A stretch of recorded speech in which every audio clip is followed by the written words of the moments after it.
Karibu kwenye kituo cha elimu ya maarifa ya mafanikio, Success Diary. Leo nitakwambia tabia 7 zinazokufanya ubaki maskini. Watu wengi wanataka kuwa matajiri, lakini wanafanya mambo yanayowafanya wabaki maskini bila kujua. Leo nitakwambia tabia 7 zinazokurudisha nyuma kifedha. Na kama hutabadilika, maisha yako hayatabadilika. Twende tuone. Tabia ya kwanza, kutumia pesa bila mpango. Kipato kinaingia, kinaisha bila kujua kimeenda wapi. Hii ni dalili kubwa na mbaya sana ya kushindwa kifedha. Tabia ya pili, kutoweka akiba. Kama huwezi kujiwekea akiba hata kiasi kidogo, hutakuwa na future imara. Tabia ya tatu, kuiga maisha ya wengine. Unataka kuonekana una maisha mazuri, lakini unapambana.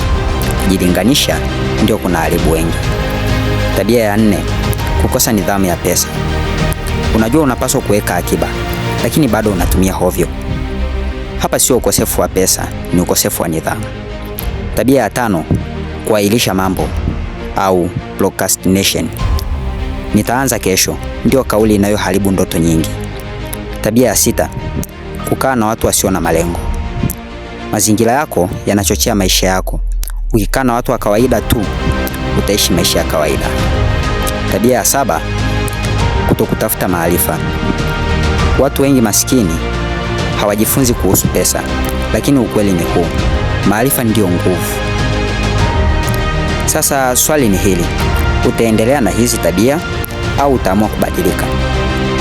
Andika kwenye comment. Ninaanza leo. Kama uko tayari kubadilisha maisha yako, subscribe na kulike, kwa sababu hapa tunajenga mindset ya mafanikio. See you next time.